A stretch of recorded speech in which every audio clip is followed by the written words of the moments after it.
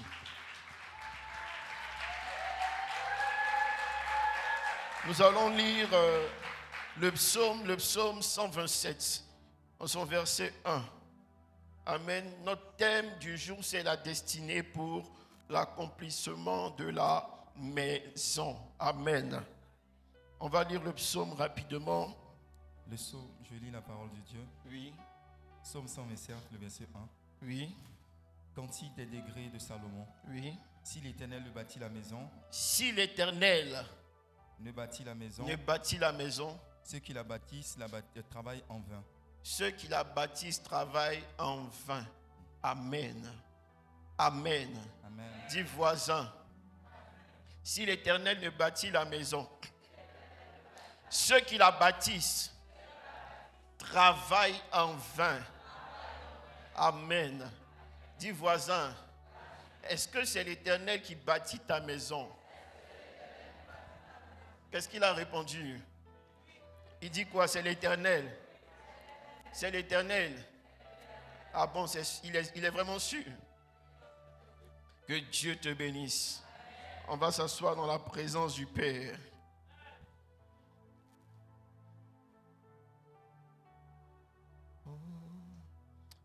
Encore heureux de vous voir assemblés ce soir pour ce troisième culte. Et je veux encore bénir Dieu pour vos vies. Amen. Et ce soir, nous allons aller dans un autre pan de la parole. Amen. Ce matin, nous avons été puissamment enseignés par notre Père. Amen. Que ce soit au premier culte, que ce soit au deuxième culte. Amen. Mais ce soir, nous allons encore continuer par l'Esprit de Dieu. Amen. Et nous allons encore recevoir une nouvelle connaissance de sa parole. La Bible nous dit dans le livre de Psaume 127, verset 1, si l'Éternel ne bâtit la maison, ceux qui la bâtissent travaillent en vain. Amen. Pour reformuler encore ce verset te fait comprendre que si l'Éternel n'est pas celui-là qui a bâti ta maison, amen. Et ce qui est intéressant, lorsqu'on parle de bâtir ici, on veut te faire comprendre que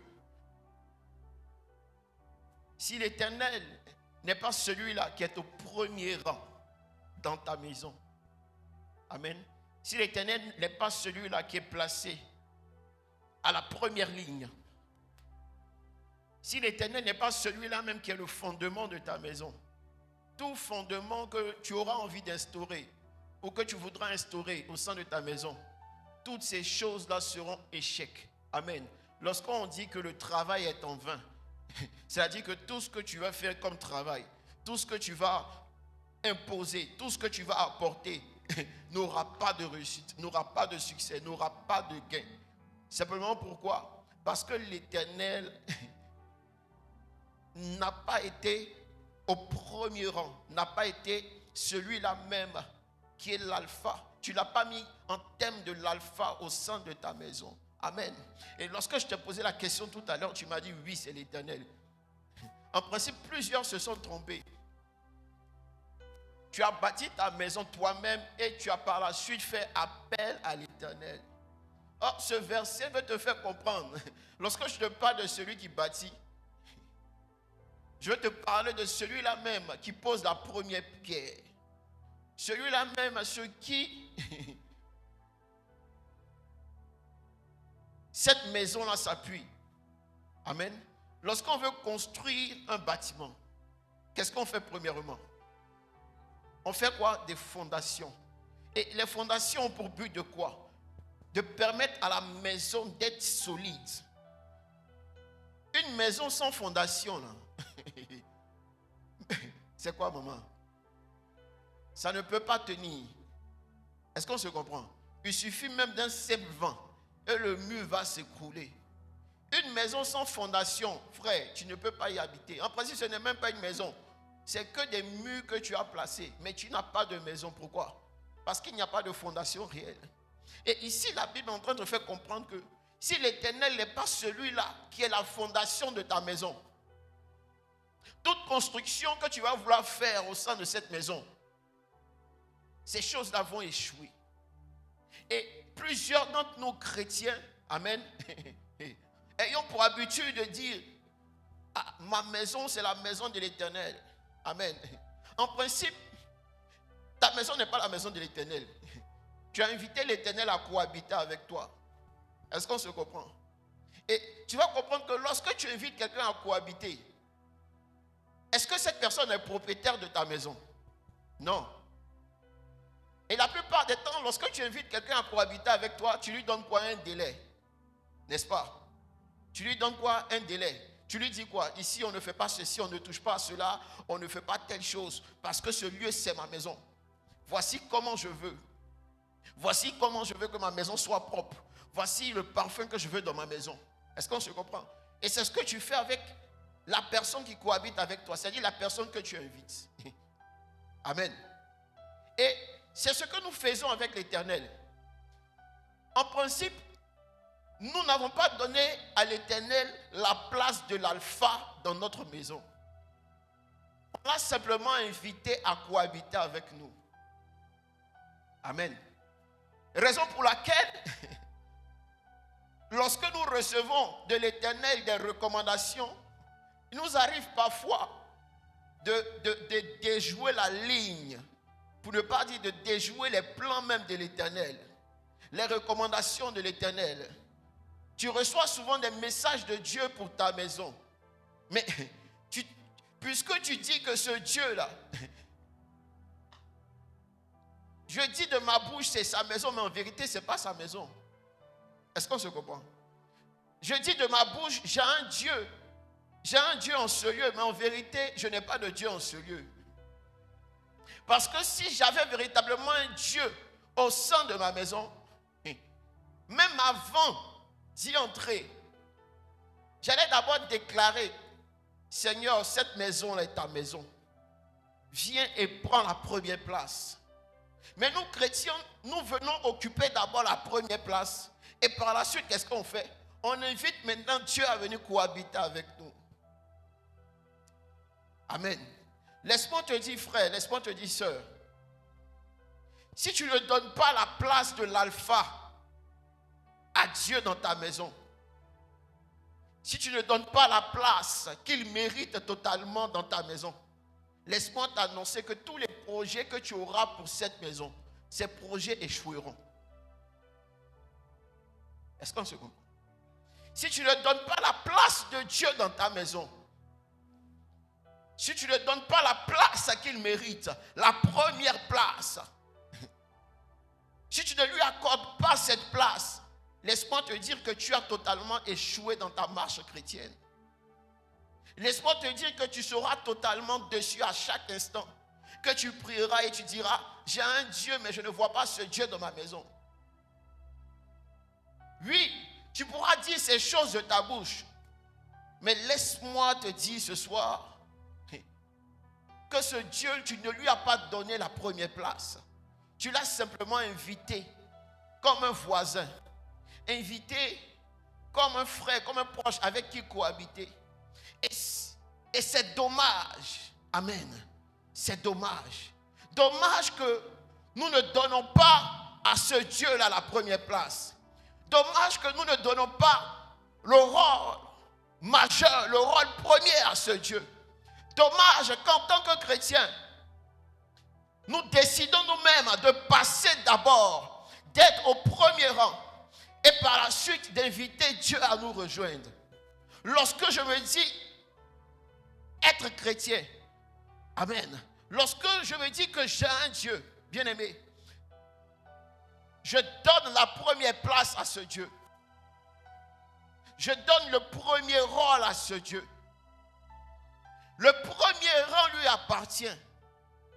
Je décide de m'effacer totalement. Je décide d'effacer ma propre volonté. Je décide d'effacer mes propres désirs. Et je laisse l'Éternel bâtir la maison. Et ce soir, lorsque je te parle de maison, je ne veux pas simplement te parler d'un bâtiment. Amen. Je ne veux pas te parler d'un lieu où tu vis avec ton homme, ta femme, tes enfants. Non.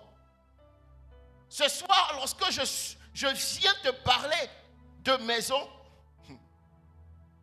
je veux te parler de ce corps qui me voit en ce moment, de cette personne qui me regarde en ce moment, de cette personne assise dans la chaise, toute beau, toute belle, qui écoute la pensée de Dieu en ce moment. Et je veux te poser cette question. La maison que je vois en ce moment, ce corps que tu es, amen, ce corps que tu es, est-ce que ce corps a été bâti par l'Éternel? Ou est-ce que ce corps a été bâti par tes propres désirs, ta propre volonté, ta propre pensée, ton propre chemin? Lorsque tu as décidé de marcher avec le Seigneur Jésus-Christ, as-tu vraiment accepté de tuer cette ancienne vie? Lorsque nous décidons d'accepter le Seigneur Jésus-Christ, nous mourons. L'ancienne vie meurt. Et il y a une nouvelle vie, amen, qui apparaît, qui naît en Christ. Je veux te poser cette question ce soir. Lorsque tu es passé par les eaux du baptême, as-tu vraiment décidé de mourir, de tuer cette ancienne vie, de tuer cette ancienne personne et de laisser l'Éternel bâtir cette nouvelle maison que tu es? As-tu vraiment laissé l'Éternel, amen, diriger tes plans, diriger tes projets, diriger tout ce qu'il a prévu pour toi? As-tu vraiment laissé l'Éternel accomplir sa volonté dans ta destinée? Plusieurs, nous sommes chrétiens, mais nous échouons. Tout ce que nous faisons comme travail est en vain. Pourquoi? Parce que nous n'avons pas accepté d'être réellement bâtis par l'Éternel. Nous n'avons pas encore accepté d'être totalement fascinés par l'Éternel. Amen. Nous n'avons pas encore accepté à l'intérieur de nous d'être totalement transformés, changés par l'Éternel. Lorsque tu rencontres l'Éternel, laisse-moi te dire frère, laisse-moi te dire sœur, ta vie change. Amen. Lorsque tu rencontres ce Dieu dont je te parle, ta vie est transformée. Tous ceux-là même qui l'ont rencontré véritablement, qui ont accepté de marcher avec lui, qui ont accepté la volonté du Père, qui ont accepté de manifester ses désirs, ses projets, qui ont décidé de l'entendre, qui ont décidé de le suivre entièrement, leur vie a totalement changé. Mais toi, ta vie, pourquoi n'y a-t-il pas ce changement? Ne penses-tu pas que tu ne laisses pas totalement la première place à Dieu dans ta vie? Est-ce que tu donnes la priorité à l'Éternel? Est-ce que tu fais de l'Éternel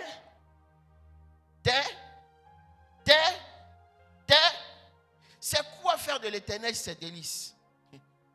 Lorsque je dis que ce plat est délicieux, qu'est-ce que cela signifie? Quand tu manges un bon garba et puis tu dis, ouais, bon, est-ce que garba, souvent tu dis que c'est délicieux? Il y a ça aussi. Amen. Amen. Bon, quand tu manges un bon plat, un plat frais, tu dis quoi? Ce plat est délicieux. Délicieux pourquoi? Le goût. Quoi encore? C'est la saveur. Et la Bible te dit si tu fais de l'Éternel tes délices, il te donnera ce que ton cœur désire. C'est pour dire que si tu fais de l'Éternel l'être agréable, si tu fais de l'Éternel l'être ayant la meilleure saveur, lorsque tu es dans la présence de Dieu, bien aimé, être dans la présence de Dieu, là, ce n'est pas simplement pleurer, non.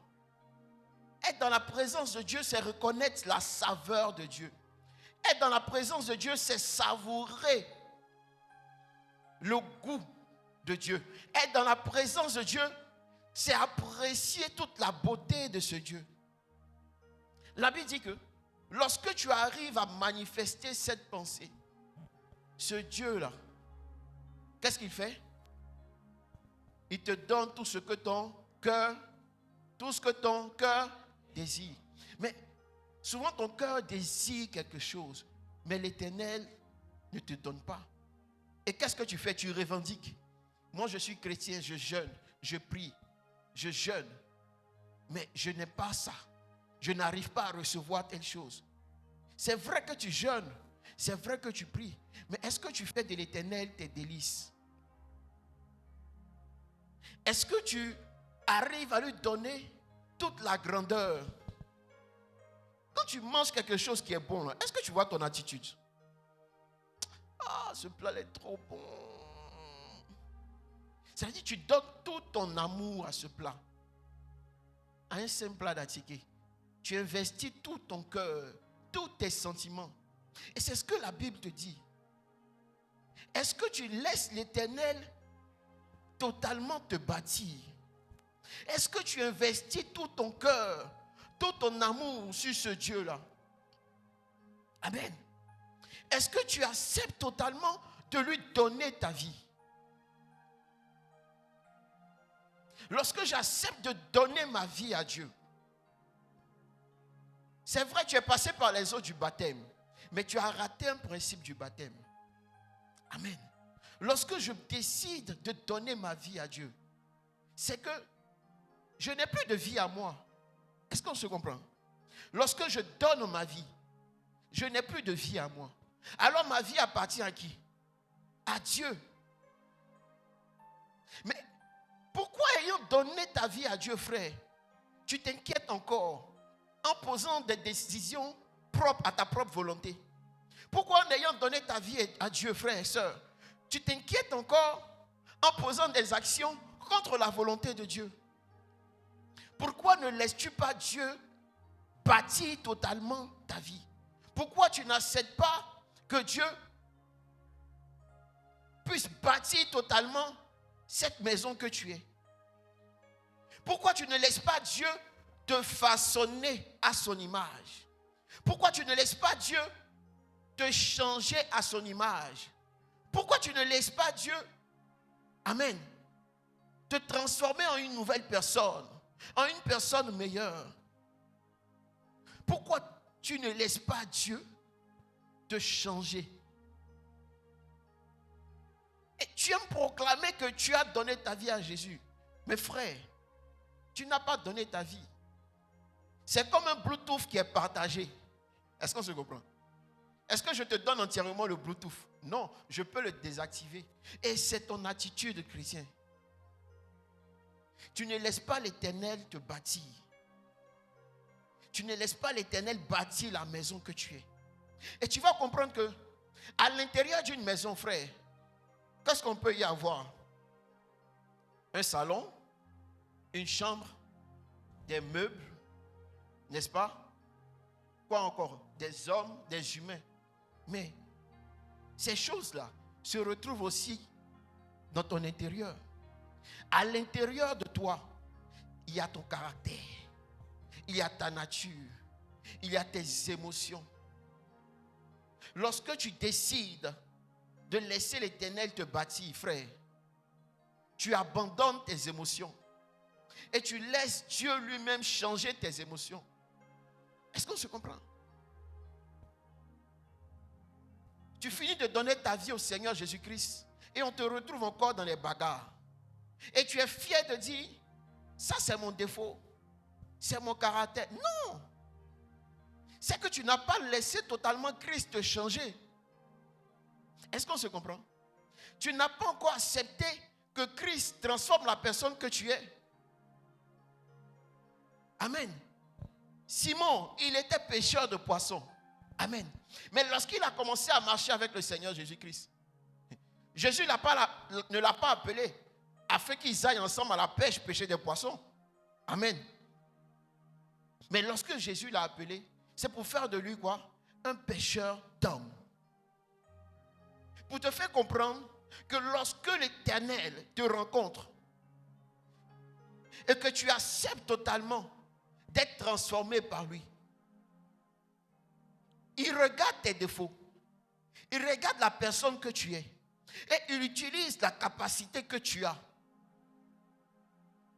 à son goût. C'est-à-dire, même par tes défauts, il fait ressortir la meilleure version de toi. Mais simplement si quoi? Simplement si tu acceptes d'abandonner totalement ta vie entre les mains du Seigneur. Et tu vas voir que lorsque Simon a décidé d'abandonner totalement sa vie entre les mains de Christ, la personne de Simon-Pierre a changé. De pêcheur de poissons, il est passé à pêcheur d'âmes. Mais toi, il y a une nature au sein de cette maison que tu es. Il y a quelque chose que Dieu veut bâtir, que Dieu veut changer. C'est peut-être ta colère. Amen. C'est peut-être un autre caractère. Tu as peut-être un défaut particulier. Tu es peut-être très émotif. Dieu veut peut-être utiliser ce canal-là et bâtir quelque chose de nouveau à travers ce caractère que tu as. Mais produire un meilleur fruit, simplement, si tu acceptes totalement de mourir, si tu acceptes totalement que l'Éternel prenne le contrôle de la maison que tu es.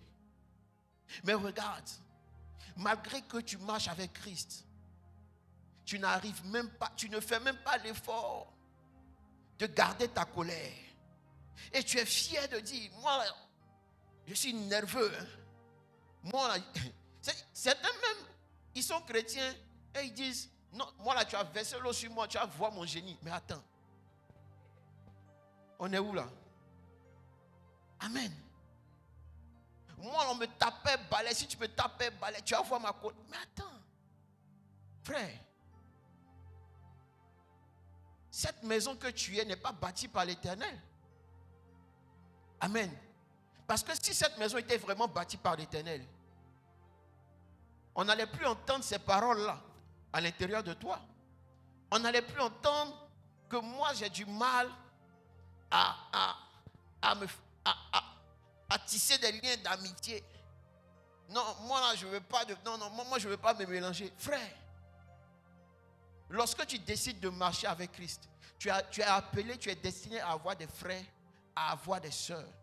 Tu es destiné à manifester l'amour. Mais tu ne peux pas avoir Christ. Tu ne peux pas prétendre avoir Christ et ne pas pouvoir manifester d'amour. C'est-à-dire l'amour que tu as là, c'est que pour toi seul. Non. Tu n'es pas chrétien. Cette maison-là n'est pas bâtie par l'Éternel. C'est peut-être un dieu du village. C'est peut-être un génie des eaux. Mais l'attitude que tu présentes ne vient pas de ce Dieu. Dieu a une destinée meilleure pour toi.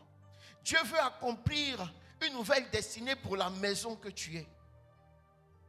Mais est-ce que tu acceptes totalement de mourir? Est-ce que tu acceptes véritablement d'abandonner ton ancienne vie? Certains, lorsqu'ils pensent à abandonner leur ancienne vie, pour eux c'est, je ne vais plus chercher garçon, je ne vais plus chercher femme. Et puis, c'est fini. Ils se limitent là. Mais non. Dis voisin, non. Ça ne se limite pas là. Ce n'est pas parce que tu vis une vie où tu ne cherches pas d'homme ou que tu ne cherches pas de femme que tu es totalement, entièrement agréable à Dieu. Amen. Tu peux ne pas chercher des hommes, ne pas chercher des femmes, mais tu peux avoir un cœur mauvais. Est-ce qu'on se comprend? Et toi, ce que Dieu veut bâtir en toi, c'est la gentillesse, c'est l'amour qu'il veut apporter en toi. Est-ce qu'on se comprend? Pour quelqu'un d'autre, c'est la colère qu'il veut détruire et apporter la sagesse. Pour quelqu'un d'autre, c'est l'intelligence qu'il veut introduire. Pour une autre personne, c'est la foi. Il y a certains qui sont en manque de foi. C'est-à-dire, tu es chrétien et tu doutes. Normalement, tout chrétien ne doit pas douter. Est-ce qu'on se comprend? Tu ne peux pas être chrétien et dire, est-ce que ça là c'est possible? Non. Le est-ce que, le si là, doit totalement disparaître de ta pensée. Parce que cela limite la puissance de la foi en toi. Est-ce qu'on se comprend? Tout chrétien doit être capable de déplacer toute montagne. Lorsqu'on a Jésus-Christ, on a la puissance de déplacer les montagnes. On a la puissance pour changer les épreuves, pour changer les situations. Alors, moi j'ai un mal. Amen. J'ai un mal quand j'entends un chrétien limiter sa foi. Amen. Quand j'entends un chrétien limiter sa foi. Lorsque tu limites ta foi, tu limites déjà l'accomplissement de la destinée. Est-ce qu'on se comprend? Lorsque je doute déjà de la réussite de mon examen, je me donne tous les pourcentages possibles pour l'échec. Lorsque je pense échec, je crée l'échec. Parce que tout ce qui se manifeste vient d'abord par la pensée.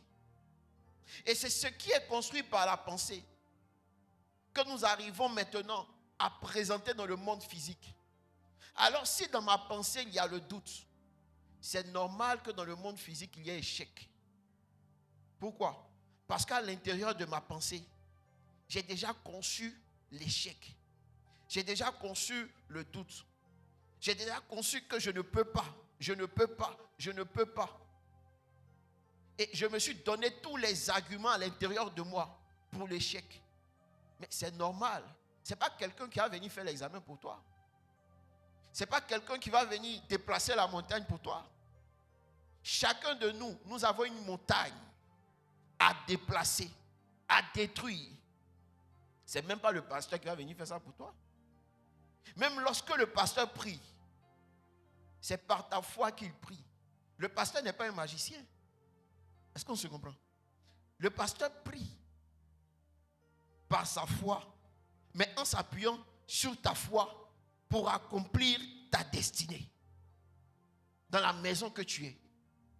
Donc, lorsque tu viens même devant un homme de Dieu, que toi-même tu ne crois plus, laisse-moi te dire que s'il y a échec, ce n'est pas la faute de l'homme de Dieu.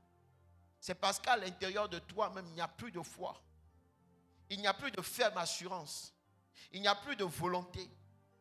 Mais tu cherches simplement quelqu'un sur qui projeter ton échec. C'est-à-dire sur qui refléter ton échec.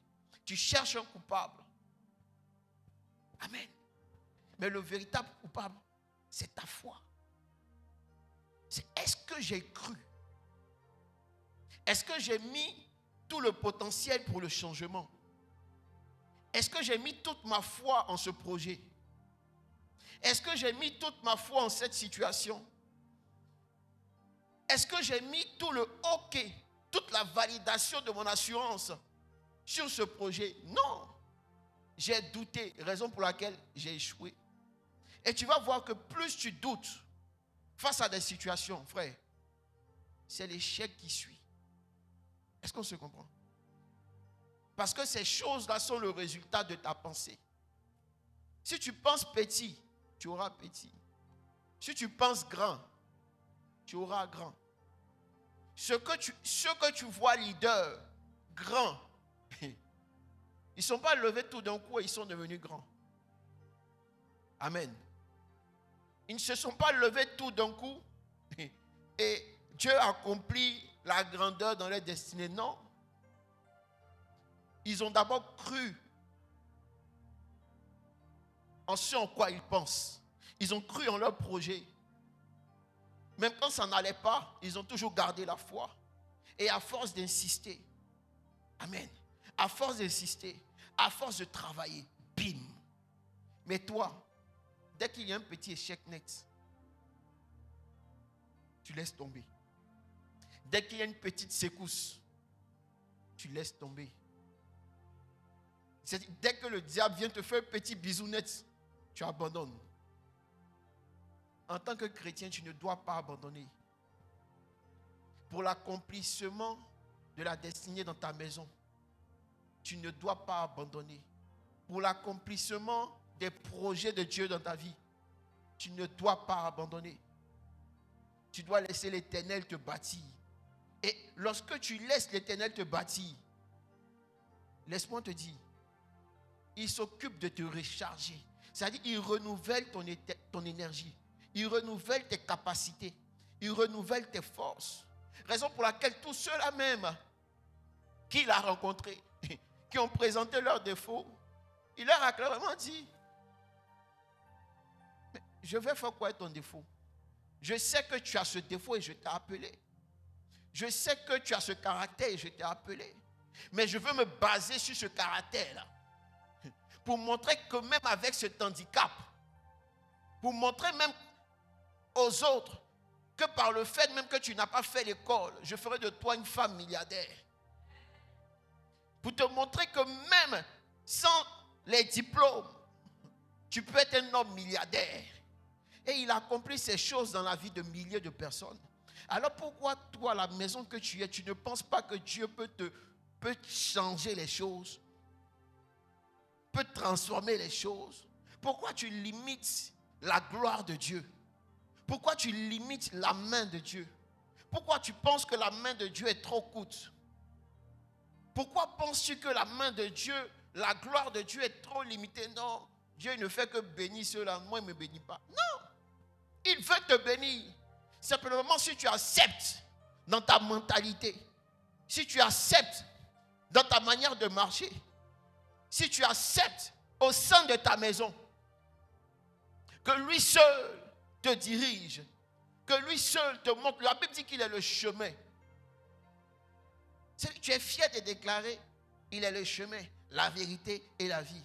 Non, il est le chemin pour ta destinée.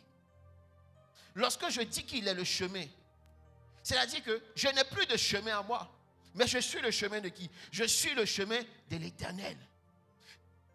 Je suis la volonté de l'Éternel. Je suis les désirs de l'Éternel. Je suis la voie de l'Éternel. Et lorsque je suis sur son chemin, j'ai la vérité.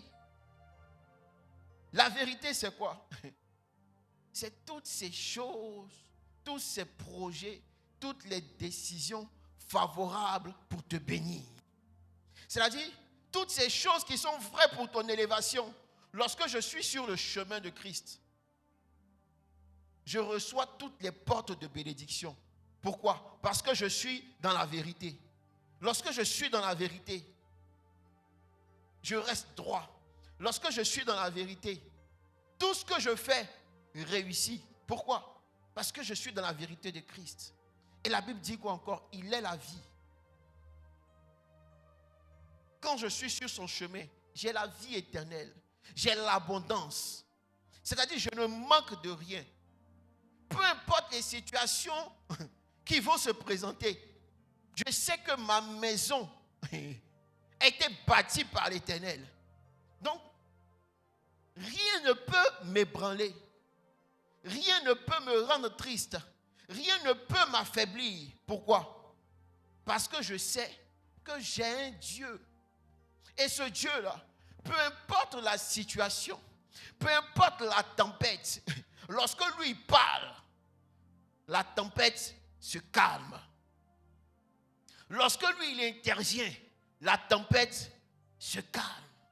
Lorsque les disciples étaient dans la barque et que la tempête a commencé, les disciples étaient tous troublés. Mais lorsqu'ils ont réveillé le Seigneur Jésus-Christ, lorsque lui, il a parlé à la tempête l'a écouté, la tempête s'est calmée. Lorsque je laisse Dieu bâtir totalement la maison, peu importe les tempêtes qui se présenteront, Je n'ai pas besoin d'intervenir. Je fais simplement appel à ce Dieu. Et il suffit simplement qu'il ordonne une chose. Il suffit simplement qu'il déclare une parole. Il suffit simplement qu'il dise un seul mot. Et tout ce qui était tempête, tout ce qui était situation calamiteuse, tout ce qui était problème, s'écroule totalement. Mais je fais ces choses, pourquoi? Parce que j'ai un Dieu. Lorsque les disciples l'ont appelé Jésus, c'est parce qu'il est là. Ils savent qu'il est là. Il est avec eux, il est dans la barque. Et lorsqu'il appelle, il a pour obligation de réagir, de répondre. Mais toi, qui tu appelles? Est-ce que Dieu même t'entend? Il ne peut pas t'entendre. Pourquoi? Parce qu'il n'est pas l'alpha de ta maison. Cette maison que tu es là, tu n'as pas encore détruit l'ancienne vie. Tu n'as pas encore accepté que le Seigneur prend totalement le contrôle de ta vie. Non. Regarde comment tu es encore attaché aux anciennes choses. Regarde comment il y a ce vieil homme qui est encore présent en toi. Tu ne vois pas que ce vieil homme, il vit toujours en toi. Ce vilain caractère-là, tu ne vois pas qu'il existe. Ce vieil homme, tu ne vois pas qu'il se promène. Il vient, tu demandes pardon, il revient encore. Après, tu viens, tu demandes pardon. Mais cette maison-là va changer quand? Est-ce qu'on se comprend? C'est comme une maison, amen, dans laquelle on vient refaire la peinture. Mais dans les murs, là, il y a des fuites d'eau. Mais peu importe la peinture que tu vas venir mettre là, on va toujours voir l'eau couler. Mais c'est pas mieux. Tu vas dire, bon, chef plombier, voici ma maison là. Répare. Amen. C'est pas mieux, tu vas décider de dire à Dieu, Seigneur, voici ce corps, cette maison que je suis. J'ai tout fait. Je n'y arrive pas. Les émotions, je n'y arrive pas. Mon mauvais comportement, je n'y arrive pas. On dit, je parle mal. J'arrive pas à changer de caractère. On dit, je suis impoli. Pour cela, on me frappe, on me frappe. On me frappe, on me frappe. C'est moi, je n'ai pas force, mais c'est moi qui cherche par là. Seigneur, viens détruire ce vieil homme-là en moi. Parce que ça ne servira à rien de venir tous les dimanches, de faire tous les cultes, de danser, de glisser partout, de faire toutes sortes d'offrandes. Si réellement le vieil homme qui est en toi n'a pas totalement disparu. Si la maison que tu es n'est pas véritablement bâtie par l'Éternel. Ce n'est pas les offrandes. Ce n'est pas la quantité même d'offrandes. Si tu veux, viens, va chercher, je ne sais pas quoi, conteneur d'argent. Frère, tu viens, tu te déposes.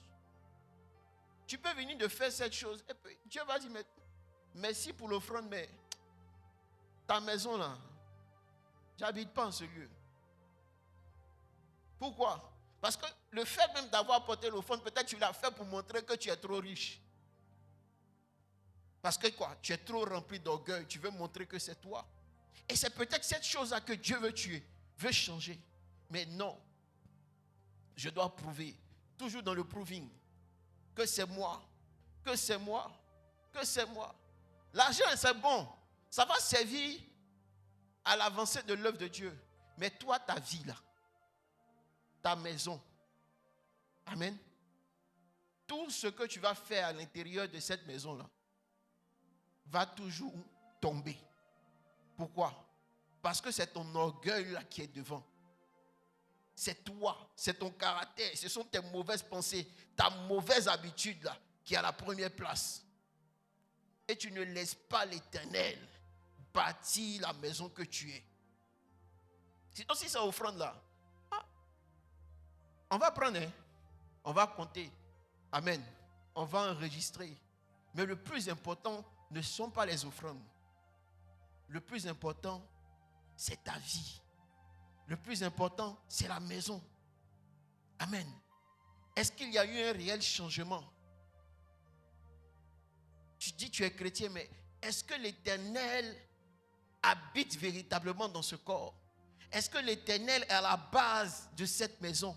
Est-ce que la fondation, là, est-ce que c'est l'Éternel qui est à la base de la fondation? Ou bien ce sont tes propres désirs qui sont à la base de cette fondation? Ou ton mauvais caractère? Voilà, on ne parle pas sur moi. Toi, tu es qui et puis on ne parle pas sur toi? Amen. Toi, tu es qui? Tu n'es que poussière. Quand tu regardes au cimetière, là, tu penses que les gens qui sont couchés là-bas, là, ils sont quittés au ciel comme ça et puis ils sont arrivés. Non. C'était des hommes comme toi, c'était des hommes comme moi. Mais nous sommes tous présents pour une durée. Mais durant cette durée-là, il y a quelque chose d'important. Nous devons accomplir notre destinée. Est-ce qu'on se comprend? Nous devons accomplir notre destinée durant notre durée. Et pour l'accomplissement de cette destinée-là, nous devons laisser Dieu nous bâtir réellement. Nous devons laisser Dieu nous conduire totalement dans notre destinée. Mais lorsque je suis dans ma durée et que je ne laisse pas ce Dieu me transformer à son image, me changer, me fasciner comme il veut, et que je quitte ce monde, je ne peux pas venir. Écoute-moi. Écoute-moi. Écoute-moi. Quelqu'un qui ne te connaît pas, est-ce qu'on se comprend? Qui ne te connaît pas, est-ce que toi, tu peux venir facilement entrer dans sa maison comme ça? Mais lorsque moi, je décide, par exemple, de te donner l'accès à ma maison, c'est pourquoi? Parce que je te connais. Je te fais confiance. Je sais qui tu es. Je connais ton tempérament. Est-ce qu'on se comprend? Mais c'est normal que lorsque tu vas quitter ce monde-là, lorsque tu vas vouloir entrer dans la maison du Père, il va dire, mais toi, je ne te connais pas. Parce que sur terre, là, on ne s'est pas rencontrés.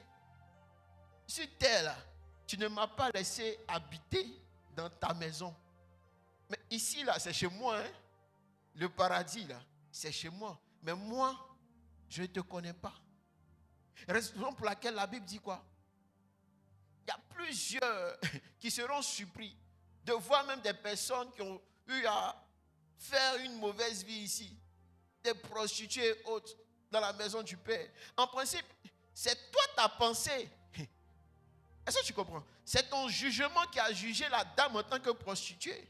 Mais pour Dieu, cette dame n'était peut-être pas une prostituée. C'est ton jugement qui a jugé cet homme en tant que voleur. Mais pour Dieu, là, ce monsieur-là n'est plus un voleur. Et tu as passé ton temps à juger. Ça, c'est le chrétien. Le chrétien, c'est le plus grand juge.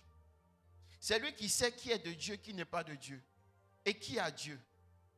Et celui qui juge, là, c'est lui qui a le vrai Dieu. Mais attends, le jour de ta mort, tu vas voir si tu as le vrai Dieu. Amen. Et plusieurs seront surpris de leur arrivée près du Père. Et ils verront que, mais toi, je ne t'ai jamais connu. Tu as dit, mais Seigneur, c'est moi qui ai fait les offrandes. C'est moi je prêchais.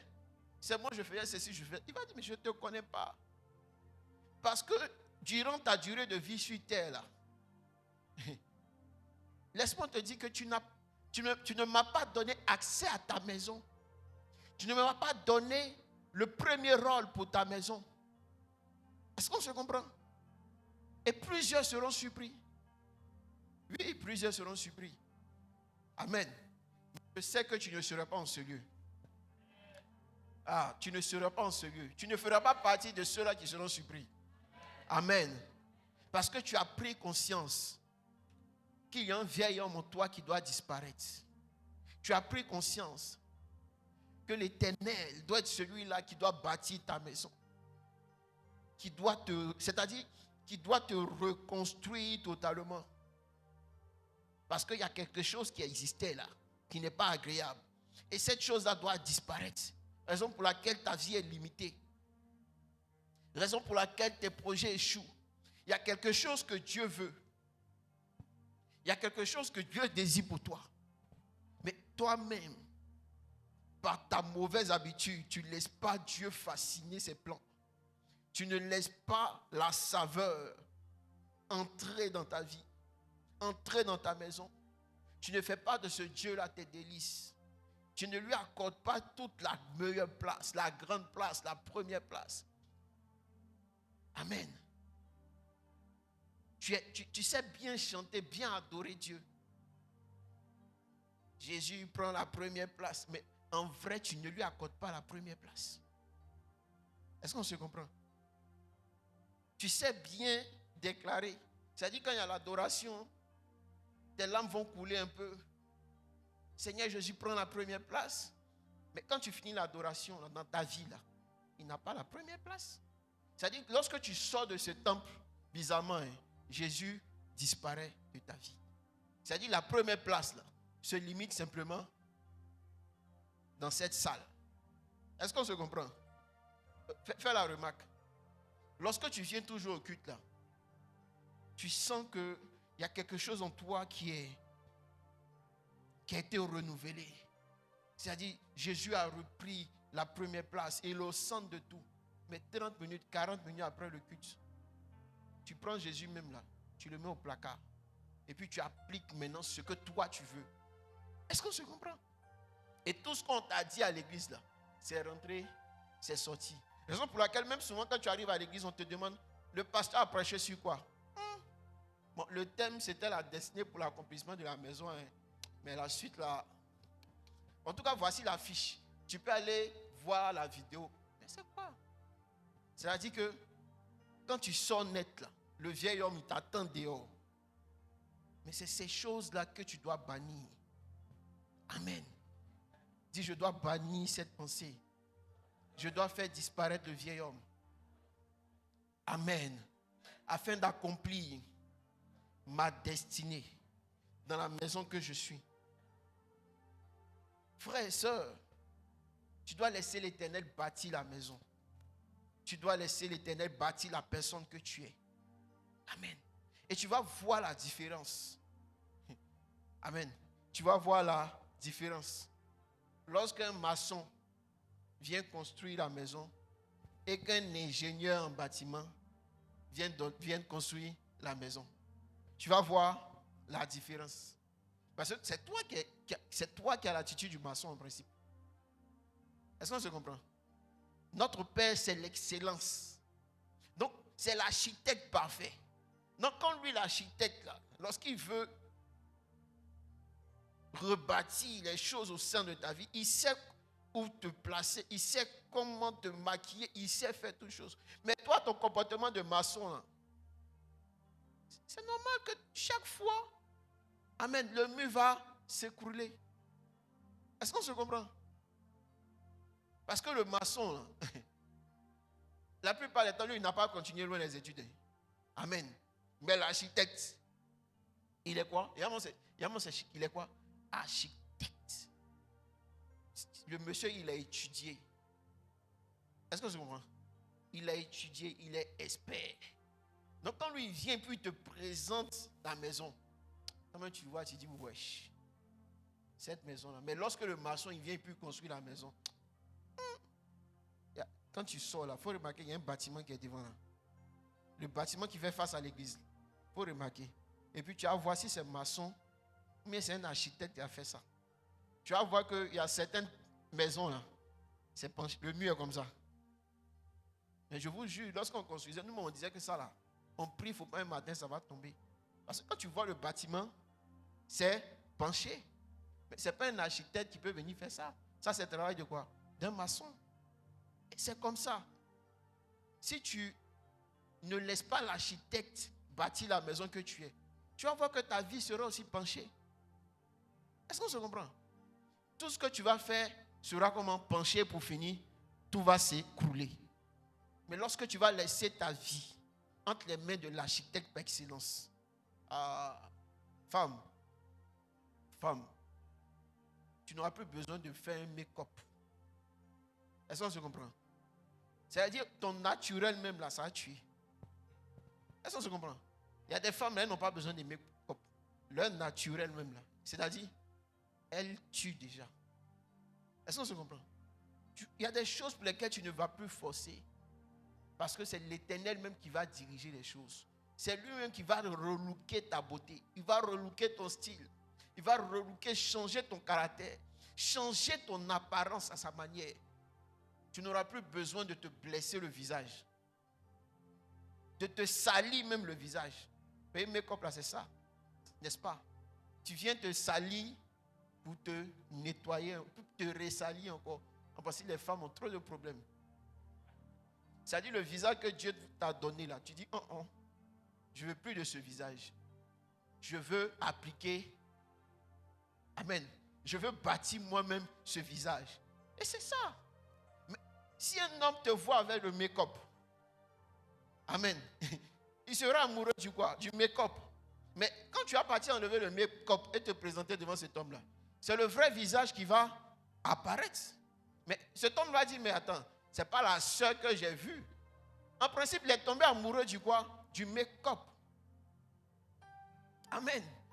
Mais le make-up là, qui a décidé de le mettre? C'est toi. Mais l'Éternel là, qu'est-ce qu'il a fait? L'Éternel t'a laissé comme ça, naturellement belle. Mais tu dis non, je ne suis pas belle. Je dois être plus belle que cela. Et je décide moi-même de me maquiller. Je décide moi-même de me bâtir. Et tu rencontres quelqu'un dehors, lui il tombe amoureux de quoi? Du make-up. Mais après dans la maison, qu'est-ce qui se passe? Tu enlèves le make-up, tu te nettoies, et puis on voit un visage différent. Mais c'est normal que le monsieur, ses sentiments changent. Amen. Et ce qui est dangereux, le make-up là, tu ne peux pas le faire tous les jours. Est-ce qu'on se comprend? Tu ne peux pas le faire tous les jours. Tu ne peux pas le faire tous les jours. Donc laisse ton état de nature séduire. Laisse ton côté naturel séduire. Et le côté naturel, c'est ce que Dieu bâtit. C'est ce que lui t'a donné.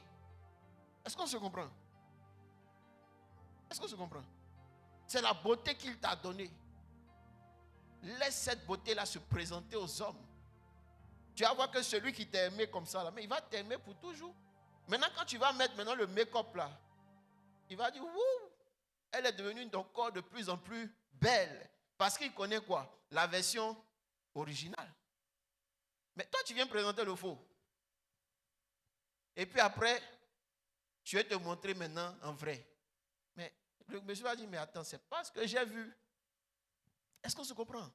Et c'est comme ça, c'est ce que tu dois faire.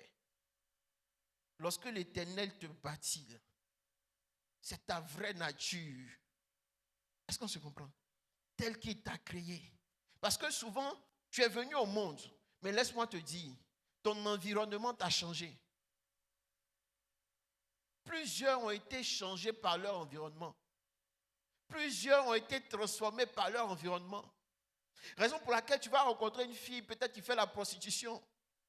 Tu vas dire non, cette fille. Mais lorsque tu lui poses des questions, tu comprends que c'est son environnement qui l'a rendu comme ça. Mais cette fille, elle n'était pas comme ça. Le frère, il n'était pas comme ça. Il n'était pas bandit, il n'était pas drogué. Mais c'est son environnement. Dans son environnement, il a rencontré des drogués. Dans son environnement, elle a rencontré des prostituées. Elle a eu des amis qui pratiquaient cette vie. Et ces amis-là l'ont changé. Mais ce n'est pas ce que Dieu voulait. Est-ce qu'on se comprend? Donc plusieurs vivent une vie qui n'est pas leur vie. C'est-à-dire la volonté de Dieu, la vie qu'ils manifestent n'est pas la volonté de Dieu. Mais ces personnes arrivent à vivre une vie que la vie leur a imposée. Ah, pasteur, je n'ai pas voulu être prostituée. Mais je n'avais plus de parents. Mon environnement, là, c'était que la prostitution. Raison pour laquelle j'ai suivi la prostitution. Amen. Mais ce n'est pas ça ta réelle vie. Ce n'est pas ce que l'Éternel veut bâtir en toi. L'Éternel veut changer ta vie. L'Éternel veut t'enlever de la drogue. Et lorsque nous rencontrons véritablement le Seigneur Jésus, c'est ce qu'il fait. Il nous retire de la drogue. Il nous retire de la prostitution. Les femmes qui suivaient Jésus, il y avait des prostituées. Mais regarde, elles ont quitté le monde de la prostitution et elles sont venues à leur réel appel. Le vrai appel pour ces femmes-là, c'était de faire l'œuvre de Dieu. Mais les difficultés de la vie leur ont poussé à être des prostituées. Mais quand elles ont accepté d'être bâties par l'Éternel, tout a changé dans leur vie. Alors, c'est quoi l'Éternel ne peut pas changer dans ta situation? C'est quoi l'Éternel ne peut pas accomplir dans ta destinée? Mais accepte simplement que cette maison que tu es là vienne totalement à lui. Et ces femmes-là, elles ont laissé la prostitution. Elles ont décidé de marcher avec le Seigneur Jésus-Christ, de le suivre. Et leurs vies ont été changées. Jusqu'à aujourd'hui, on parle encore d'elles. Tu ne vois pas qu'il y a quelque chose que tu dois abandonner? Il y a quelque chose que tu dois laisser. Il y a ce vieil homme que tu dois abandonner. Afin que ta destinée s'accomplisse totalement. Amen. Amen. Dis Seigneur, Seigneur, Seigneur, je veux marcher par ta volonté. Je veux faire ta volonté. Je veux être conduit par ton esprit pour l'accomplissement de ma destinée. Père, change la maison, bâtis la maison que je suis, afin d'être agréable pour ta gloire. Dans le nom de Jésus, lève la voix et commence à prier. Lève la voix et parle à Dieu.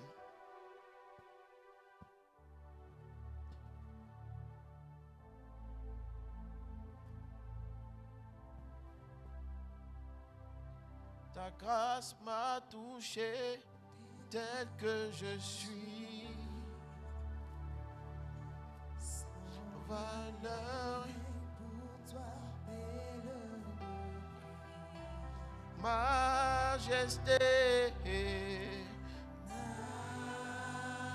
Bien-aimé, parle à Dieu. Dis-lui, Père, je me laisse totalement bâti par toi, majesté. Dis-lui, Père, viens changer cette maison. Viens bâtir cette maison. Bien-aimé, lève la voix et parle à Dieu. Oh, majesté. Oh, oh. Nous chantons majesté.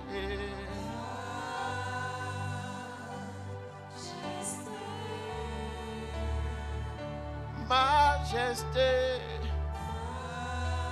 Oh. Nous chantons majesté.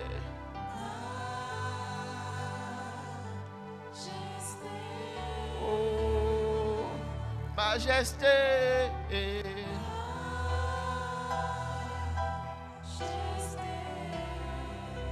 Bien-aimé, tu vas lever la voix et tu vas prier. Tu vas lui dire, Père, dis Père, Père, dans le nom de Jésus, je prie. Seigneur, conduis-moi sur ton chemin. Je veux pratiquer ta volonté. Je veux manifester ta volonté pour l'accomplissement de ma destinée. Père, je te présente la maison que je suis. Je te présente le corps que je suis. Transforme-moi. Rends-moi agréable. Rends-moi parfait à ton image, afin de manifester tes projets, afin de manifester les fruits de ton œuvre. Seigneur, je m'abandonne à toi. Bien-aimé, lève la voix et prie. Majesté, majesté,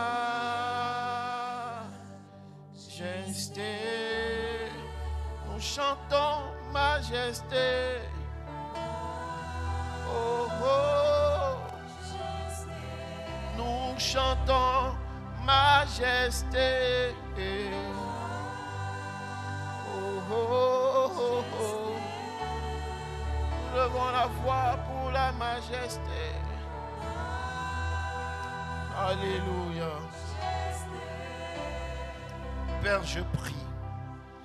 Je prie, Père, je prie dans le nom de Jésus. Merci, Seigneur, pour les vies. Merci, Seigneur, pour les élus. Merci, Seigneur, car nous avons accepté de tuer le vieil homme qui est en nous. Et nous décidons ce soir de nous laisser totalement bâtir par toi. Seigneur, viens être le pilier de notre vie. Viens être le pilier de notre vie. Viens être, Seigneur, l'alpha de notre vie. Viens diriger notre vie. Nous te laissons toute la première place. Viens et prends la place que tu mérites. Viens et prends la première place. Viens nous montrer le chemin de la réussite. Viens nous montrer le chemin de l'accomplissement de notre destinée. Viens nous montrer le chemin de la réussite, de la gloire, de l'excellence, de la bénédiction. Gloire te soit rendue, Seigneur Jésus. Dans le nom de Jésus, j'ai prié. Amen, amen et amen. Si quelqu'un a sa dîme, qu'il veut apporter sa dîme ou faire une offrande particulière pour le message, tu vas t'avancer. Nous allons prier rapidement. Nous allons prier rapidement. Tu as une offrande pour le message t'a fait du bien. Tu veux s'aimer, tu veux présenter ton offrande, tu veux présenter ta dîme. Restez devant. Restez devant.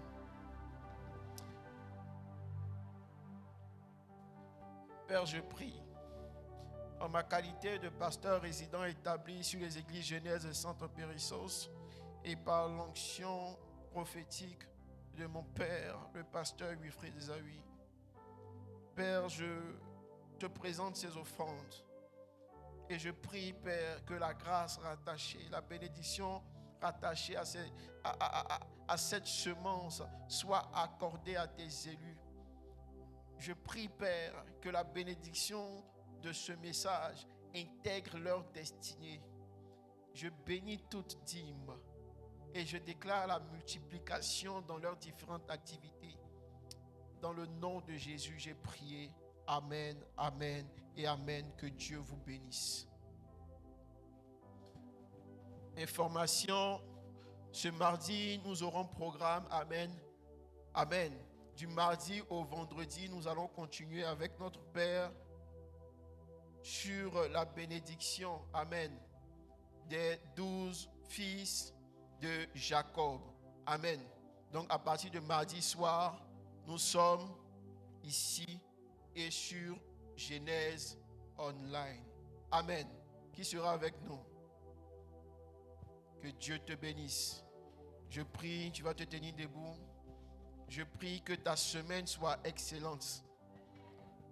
Que Dieu manifeste des anges. Cette semaine, tu verras, c'est cette grâce que je ressens. Tu verras des anges intervenir en cette semaine. Peu importe la situation, peu importe la situation que tu traverses, tu verras des anges intervenir. Et là où tu n'avais pas la solution, tu vas rencontrer ces anges et tu verras qu'il y a un Dieu en ce lieu. Tu verras que le Dieu de miracles et de révélations interviendra lui-même par ses anges. Ils visiteront tes activités. Ils visiteront ton foyer, ta famille, ta maison, tes projets. Et tu verras qu'il y a un Dieu en ce lieu. Tu verras qu'il y a un Dieu qui m'a appelé à le servir. Tu verras qu'il y a un Dieu qui m'a appelé à le servir. Et tu verras le Dieu de mon Père se manifester dans ta vie. Que ta semaine soit bénie, excellente. Tu ne recevras aucune mauvaise nouvelle, mais tu auras que de bonnes nouvelles. Je déclare en cette semaine que tu es porteur de grâce. Ils amasseront des richesses et tu recevras ces richesses. Ils travailleront pour toi et toi tu seras béni en cette semaine. Que Dieu t'accompagne dans le nom de Jésus. Amen, amen et et amen. À mardi, mardi 18h. Que Dieu vous